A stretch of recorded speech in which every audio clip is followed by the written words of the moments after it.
Allahumma salli wa barik ala Muhammad wa ala alihi wa ashabihi wa man tabi'ahum bi ihsan ila yaumiddin.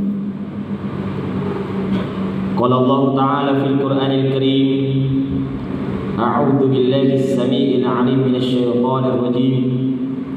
Bismillahirrahmanirrahim. Ya ayyuhalladzina amanu taqullaha wal tanzur nafsum ma qaddamat lighadin wattaqullaha innallaha khabirum bima ta'malun. Wa qala aidan ya ayyuhalladzina amanu taqullaha haqqa tuqatih wa la tamutunna illa wa antum muslimun. Wa qala an-nabi sallallahu alaihi wasallam fi kitabil hadits, ittaqullaha haitsuma kunta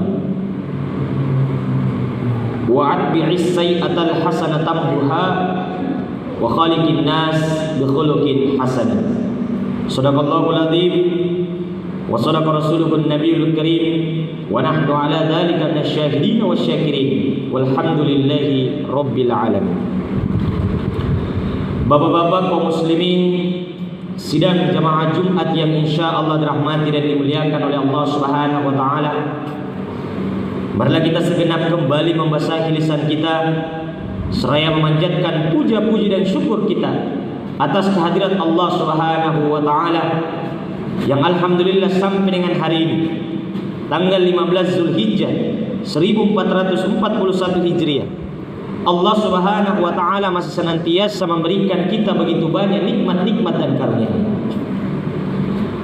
Bahkan andaikan ada seorang manusia yang mencoba untuk menghitung-hitung atau mengkalkulasi nikmat Allah Subhanahu wa taala, maka Allah Subhanahu wa taala menyatakan dalam Al-Qur'an, "Wa in ta'uddu ni'matallah." Dan andaikan ada seorang manusia yang mencoba untuk menghitung-hitung nikmatku, kata Allah Subhanahu wa taala, maka Allah melanjutkan ayatnya dengan kalimat vonis jemaah yang kami muliakan, la tuhsuha. Yakin dan percaya tidak akan pernah satu orang manusia pun mampu untuk menghitung dan mengkalkulasi seluruh nikmatku, kata Allah Subhanahu wa taala. Bahkan di dalam ayat lain Allah Subhanahu wa taala menyatakan, andaikan seluruh air laut di permukaan bumi ini dijadikan sebuah tinta, lalu seluruh ranting-ranting pohon di permukaan bumi ini dijadikan sebuah pena untuk menuliskan seluruh nikmat-nikmat dan kalimat-kalimat Allah Subhanahu wa taala, maka akan habis seluruh air laut tersebut, akan habis seluruh ranting-ranting pohon tersebut. Akan tetapi nikmat dan karunia Allah belum sempat untuk kita tuliskan semuanya. Sehingga jemaah yang dimuliakan, tidak ada kata yang patut terucap dari lisan kita selain kata puja dan puji serta syukur kita atas segala nikmat dan karunia yang telah dititipkan oleh Allah Subhanahu wa taala. Kemudian yang kedua, salam beserta salawat tetap senantiasa pula tercurah kepada junjungan kita Nabiullah Muhammad sallallahu alaihi wasallam, yaitu Rasulullah yang Allah Subhanahu wa taala utus ke permukaan bumi ini sebagai uswatun hasan wa rahmatan lil alamin bagi kita semua. Hadirin jemaah Jumat yang insyaallah dirahmati dan dimuliakan oleh Allah Subhanahu wa taala. Sebagai khatib pada kesempatan yang berbahagia ini, kami mengajak kepada diri kami pribadi dan kepada seluruh jamaah sekalian, marilah kita senantiasa meningkatkan nilai-nilai keimanan serta etos ketakwaan kita kepada Allah Subhanahu wa taala. Mengapa, Pak? Oleh karena hanya dengan keimanan, hanya dengan faktor ketakwaan kepada Allah Subhanahu wa taala sehingga kita mampu selamat di dunia, terlebih-lebih pula selamat di akhirat, Pak. Saking pentingnya, saking urgennya persoalan takwa ini, sehingga Allah Subhanahu wa taala sendiri menyatakan dalam Al-Qur'an, Allah menyatakan, wa tazawwadu, hai umat manusia senantiasalah kalian berbekal, fa inna khairaz zadi taqwa, kata Allah, dan sebaik-baik bekal ialah takwa kepadanya, takwa kepada Allah Subhanahu wa taala. Lalu dikuatkan oleh Nabi dalam satu hadisnya jemaah yang dimuliakan, Rasulullah bersabda, ittaqullaha haitsu ma kunta. Bertakwalah kalian di mana saja dan kapan saja kamu berada. Bagaimanapun posisi kalian, apapun jabatan yang kalian emban, wajib didasari dengan nilai-nilai ketakwaan kepada Allah Subhanahu wa taala. Lalu dilanjutkan hadis Nabi, wa atbi as-sayyi'atal hasanata tamhuha. Lalu senantiasalah berbuat baik, ikuti perbuatan-perbuatan yang baik, yaitu untuk mengganti perbuatan yang buruk. Mengapa? Oleh karena perbuatan baik, jemaah yang saya muliakan, mampu menghapuskan dosa-dosa dari perbuatan buruk yang kita kerjakan. Lalu ditutup oleh Nabi, wa khaliqin nas bi khuluqin hasanin. Lalu bertemanlah kalian, bersahabatlah kalian, ambillah orang-orang kepercayaan di antara kalian, yaitu seorang muslim yang memiliki akhlakul karimah.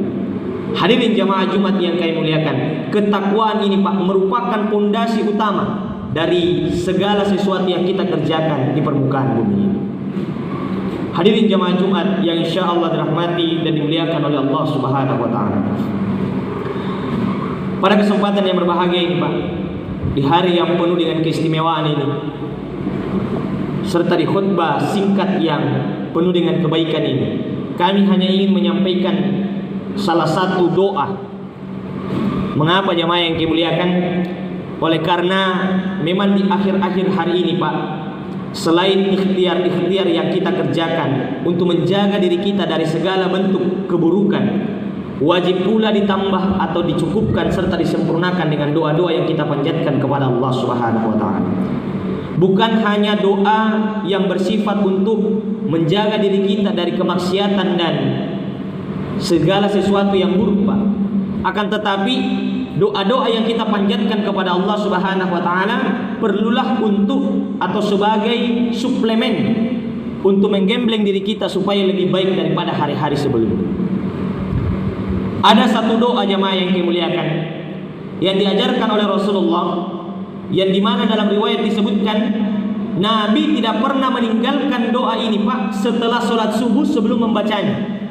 Ada satu doa yang diajarkan oleh Nabi yang dimana beliau tidak pernah meninggalkan tempat duduknya setelah sholat subuh sebelum membaca doa ini. Saking pentingnya, saking urgennya doa ini jemaah yang dimuliakan, sehingga Nabi saja tidak pernah meninggalkan doa ini setelah sholat subuh sebelum membacanya. Bagaimana bunyi doanya? Diajarkan oleh Nabi satu doa yang sangat ringkas jemaah yang dimuliakan, akan tetapi makna yang tersirat di dalamnya sangatlah besar. Yaitu mungkin sebagian dari kita Pak sudah menghafal doa ini. Rasulullah sallallahu alaihi wasallam mengajarkan kepada kita satu doa, Bismillahirrahmanirrahim. Allahumma inni as'aluka ilman nafi'an wa rizqan thayyiban wa amalan mutaqabbalan. Hadis lain Pak menyatakan wa amalan makbulan. Beda konteks kata-katanya Pak, tapi sama dari segi arti. Di dalam doa ini jemaah yang dimuliakan, ada 3 hal yang diminta oleh Rasulullah, yang dimana beliau membaca doa ini sebelum memulai segala aktivitasnya di pagi hari Pak. Apa yang beliau minta kepada Allah Subhanahu wa taala sehingga saking pentingnya tidak pernah meninggalkan doa ini Pak. Yang paling pertama yang diminta oleh Rasulullah di dalam doanya ini jemaah yang dimuliakan, Bismillahirrahmanirrahim. Allahumma inni as'aluka, ya Allah anugerahkanlah kepadaku. Yang paling pertama yang diminta oleh Rasulullah Pak, ilman nafi'ah. Berikanlah kepadaku ilmu yang bermanfaat. Sebagian ulama Pak menafsirkan ilmu yang bermanfaat yang dimaksud di sini adalah ilmu agama. Jadi secara tidak langsung Rasulullah meminta kepada Allah, ya Allah anugerahkanlah kepadaku ilmu agama yang bermanfaat. Jika ditelisik Pak secara mendalam, Rasulullah ini merupakan gudangnya ilmu Pak. Tidak ada seorang manusia yang pernah diciptakan oleh Allah Subhanahu wa taala yang paling tinggi ilmunya selain Rasulullah. Akan tetapi Pak, setinggi-tinggi ilmunya Rasulullah tetap meminta kepada Allah agar diberikan ilmu yang bermanfaat. Ini menandakan satu hal Pak, bahwa segala pengetahuan serta ilmu yang kita miliki hari ini itu berasal dari Allah Subhanahu wa taala. Muncul pertanyaan besar jemaah yang dimuliakan, mengapa Rasulullah meminta yang paling pertama adalah ilmu? Karena ternyata jemaah yang dimuliakan, ilmu ini merupakan indikator utama diterimanya segala sesuatu yang kita kerjakan kepada Allah Subhanahu wa taala. Amal ibadah yang kita kerjakan tanpa didasari dengan ilmu, maka yakin dan percaya pasti akan tertolak. Rasulullah SAW mengabadikan dalam satu hadis jemaah yang dimuliakan, man amila amalan, barang siapa yang berbuat satu amalan, kata Nabi, di dalam urusan kami, yaitu dalam urusan agama, yang tidak ada contoh atau tidak ada ilmu di dalamnya, maka kata Nabi, fahuwa raddun, akan tertolak segala amal ibadah yang dikerjakan tanpa ilmu dan tanpa dasar dari Rasulullah sallallahu alaihi wasallam. Jamaah yang dimuliakan, predikat ilmu Pak merupakan salah satu predikat yang perlu dimiliki oleh seorang muslim yang taat beribadah kepada Allah Subhanahu wa taala. Bahkan di dalam Al-Qur'an, jamaah yang dimuliakan, para ulama itu berkesimpulan Pak, mayoritas ulama berkesimpulan, seorang ahli ilmu itu lebih tinggi derajatnya daripada seorang ahli ibadah. Di mana itu dibuktikan? Yaitu dalam surah Al-Baqarah ayat 30 Pak. Bayangkan jamaah yang dimuliakan, ketika Allah Subhanahu wa taala menciptakan Nabi Adam, Allah Subhanahu wa taala langsung berfirman kepada para malaikat, "Wa idz qulna lil malaikati isjudu li Adam." Dan ingatlah ketika kami berkata atau berfirman kepada para malaikat, "Isjudu li Adam." Sujudlah engkau kepada Nabi Adam. Satu pertanyaan besar jemaah yang dimuliakan, mengapa malaikat yang notabene adalah ahli ibadah, senior di surga, disuruh sujud kepada Nabi Adam yang baru saja diciptakan oleh Allah Subhanahu wa taala? Para ulama berkesimpulan Pak, karena Adam memiliki satu hal yang tidak dimiliki oleh para malaikat, yaitu wa'allama Adamal asma. Ada ilmu pengetahuan yang melekat di dalam diri Nabi Adam sehingga meninggikan derajatnya daripada para malaikat yang notabene adalah ahli ibadah. Jemaah yang dimuliakan, insyaallah Pak, jika kita memiliki ilmu yang tinggi Pak, khususnya ilmu agama, maka insyaallah Allah Subhanahu wa taala senantiasa mengangkat derajat kita daripada orang-orang yang tidak memiliki ilmu. Kurang lebih jemaah yang dimuliakan, tahun lalu 2019 kami diutus untuk menyampaikan dakwah atau ceramah di daerah Kabupaten Kaimana, Papua Barat Pak. Di sana jemaah yang dimuliakan, setiap masjid-masjid yang kami masuki, baik itu waktu tarawih ataupun waktu subuh, pasti jamaahnya itu Pak membludak, bahkan masjidnya tidak mampu menampung. Saking antusiasnya jamaah untuk mendengarkan pengajian atau ceramah Pak. Kami terkadang berpikir bagaimana sekiranya masyarakat Kota Makassar, Pak, Muslim yang ada di Kota Makassar, seperti ini juga antusiasmenya dalam menerima dakwah. Akan tetapi jamaah yang dimuliakan, fenomenanya Pak, realitas yang terjadi di tengah-tengah kita, berapa banyak masjid-masjid yang melaksanakan pengajian-pengajian ba'da sholat fardu. Berapa orang yang datang untuk melaksanakan sholat, berapa orang yang tinggal untuk mendengarkan ceramah Pak. Padahal kata Nabi dalam satu hadisnya, thalabul ilmi, menuntut ilmu, faridatan minal muslimin, merupakan kewajiban setiap muslim. Bagaimanapun derajat pendidikan kita jemaah yang dimuliakan, setinggi apapun strata pendidikan kita, setinggi apapun pangkat jabatan yang kita miliki, itu wajib digembleng diri kita dengan ilmu, khususnya ilmu agama. Karena kenapa Pak? Ilmu duniawi yang kita miliki tanpa digembleng dengan ilmu agama, maka yakin dan percaya semuanya pasti akan dikali dengan nol. Sehingga jemaah yang dimuliakan, hal pertama yang diminta oleh Rasulullah di dalam doanya ini Pak adalah semoga Allah senantiasa memberikannya ilmu yang bermanfaat, khususnya ilmu agama. Ini yang pertama Pak. Lalu dilanjutkan oleh Rasulullah dalam doanya tersebut, Rasulullah melanjutkan doanya, warizqon thayyiban. Setelah Nabi meminta kepada Allah diberikan ilmu yang bermanfaat, maka Nabi melanjutkan doanya agar diberikan rezeki yang baik. Menurut Kamus Besar Bahasa Indonesia Pak, rezeki itu artinya segala sesuatu yang diturunkan oleh Allah Subhanahu wa taala yang bermanfaat bagi kehidupan manusia. Artinya apa Pak? Rezeki itu tidak mutlak hanya berupa materi atau uang saja, tapi segala sesuatu yang diturunkan oleh Allah Subhanahu wa taala untuk kehidupan manusia dan itu bermanfaat, maka itu disebut dengan nama rezeki. Di antara rezeki, ribuan rezeki yang diberikan oleh Allah Subhanahu wa taala jemaah yang dimuliakan, ada satu rezeki yang perlu kita garis bawahi Pak, dan perlu sama-sama kita perhatikan. Namanya rezeki makanan Pak. Karena kenapa Pak? Ternyata makanan dan minuman yang selama ini kita konsumsi jemaah yang dimuliakan, itu mampu menjadi salah satu indikator diterimanya doa-doa yang kita panjatkan kepada Allah Subhanahu wa taala. Dalam satu hadis Rasulullah sallallahu alaihi wasallam bersabda Pak, Rasulullah menyatakan ada seorang muslim yang melakukan perjalanan jauh dalam keadaan safar. Di tengah perjalanannya dia mengangkat kedua tangannya Pak, seraya berdoa kepada Allah Subhanahu wa taala dengan ucapan ya Rabb ya Rabb. Dalam ilmu fikih Pak, orang-orang yang melaksanakan perjalanan jauh atau safar itu lebih cepat diterima doanya daripada orang yang tidak melaksanakan safar. Yang kedua Pak, orang yang mengangkat kedua tangannya itu lebih cepat diterima doanya daripada orang yang tidak mengangkat kedua tangannya. Dan yang ketiga Pak, orang yang mengucapkan Allahumma atau Ya Rob itu lebih cepat diterima doanya daripada orang yang tidak mengucapkan itu Pak. Secara ilmu fikih jamaah yang dimuliakan, orang ini tadi sudah 3 kali lebih cepat diterima doanya. Tapi kata Nabi, sesungguhnya doanya tertolak. Mengapa Pak? Faktornya cuma satu. Karena apa yang dia makan adalah makanan yang haram, apa yang dia minum adalah minuman yang haram, dan apa yang dia gunakan adalah pakaian yang haram. Makanan, minuman serta pakaian yang kita dapatkan dengan tidak cara halal Pak, mampu menjadi indikator utama tidak diterimanya doa-doa yang kita panjatkan kepada Allah Subhanahu wa taala.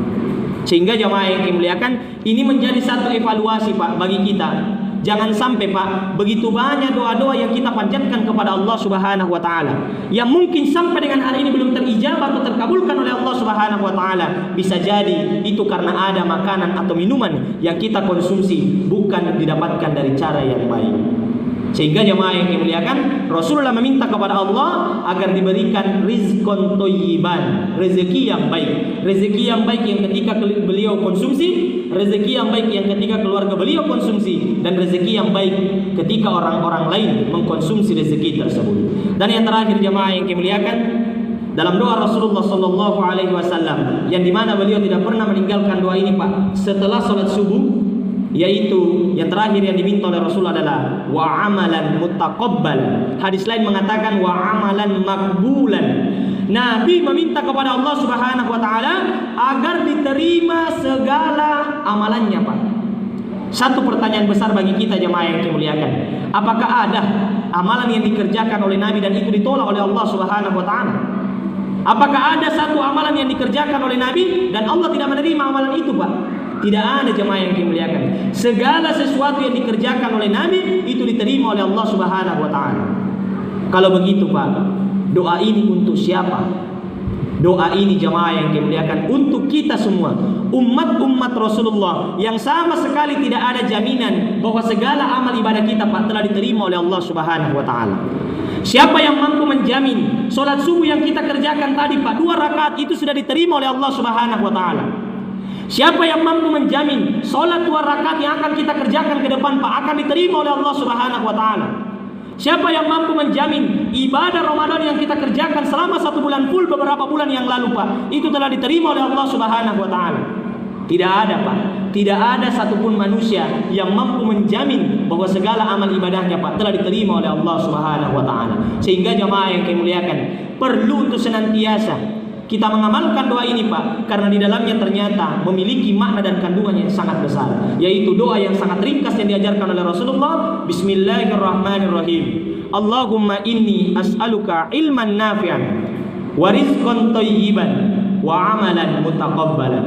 Barakallahu li wa lakum fil Qur'anil azim wa rafa'ni wa iyyakum bima fihi minal ayati wa dzikril hakim wa taqabbalallahu minni wa minkum tilawatahu innahu huwal ghafurur rahim.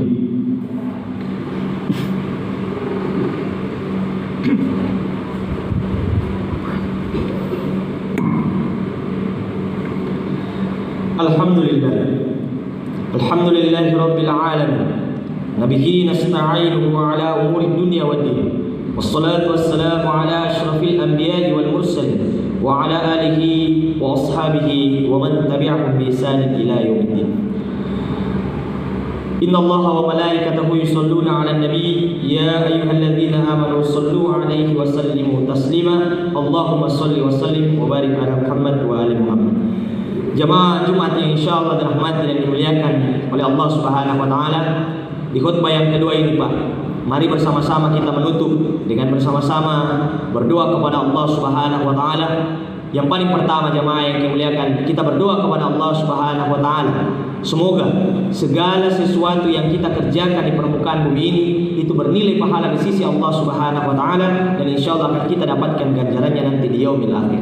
Karena yang kita takutkan Pak, jangan sampai kita telah ngos-ngosan beribadah kepada Allah Subhanahu wa taala dengan penuh percaya diri bahwa segala amal ibadah yang kita kerjakan Pak itu telah diterima oleh Allah Subhanahu wa taala, dan berharap di kemudian hari Pak Allah Subhanahu wa taala membalasnya dengan jannah atau surga.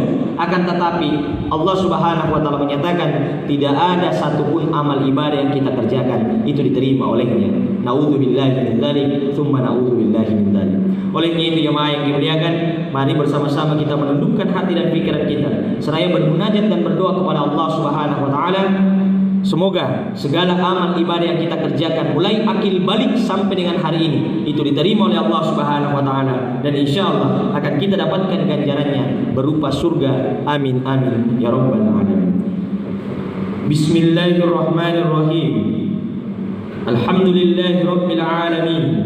Hamdasy syakirin hamdan na'imin. Hamdan yuwafi ni'amahu wa yukafi mazidah. Ya Rabbana lakal hamdu kama yanbaghi li jalali wajhika wa 'azimi sultanik. Allahumma shalli wa sallim wa barik ala Muhammad wa ali Muhammad. Allahumma ighfir lil mu'minina wal mu'minat wal muslimina wal muslimat al ahya'i minhum wal amwat innaka sami'un qaribun mujibud da'wat wa ya qadil hajat. Allahumma arinal haqqa haqqan warzuqna ittiba'ah wa arinal batila batila warzuqna ijtinaba. Rabbana zalamna anfusana wa illam taghfir lana wa tarhamna lanakunanna minal khasirin. Rabbana la tuzigh qulubana ba'da idh hadaytana wa hab lana min ladunka rahmah innaka antal wahhab. Allahumma inna nas'aluka ilman nafi'an wa rizqan thayyiban wa 'amalan mutaqabbalan وعملا متقبلا وعملا متقبلا. اللهم اغفر لنا ولوالدينا وارحمهم كما ربيانا صغارا. اللهم اغفر لنا ولوالدينا وارحمهم كما ربيانا صغارا. اللهم اغفر لنا ولوالدينا وارحمهم كما ربيانا صغارا. Ya Allah, Tuhan yang maha tinggi, maha agung dan maha segala-galanya, ampunilah segala dosa-dosa kami ya Allah, baik dosa dari lisan ataupun perbuatan kami ya Allah, baik dosa yang kami sengaja ataupun yang tidak kami sengaja ya Allah. Begitu pula segala amal ibadah kami ya Allah, terimalah sebagai satu amal ibadah di sisi-Mu ya Allah.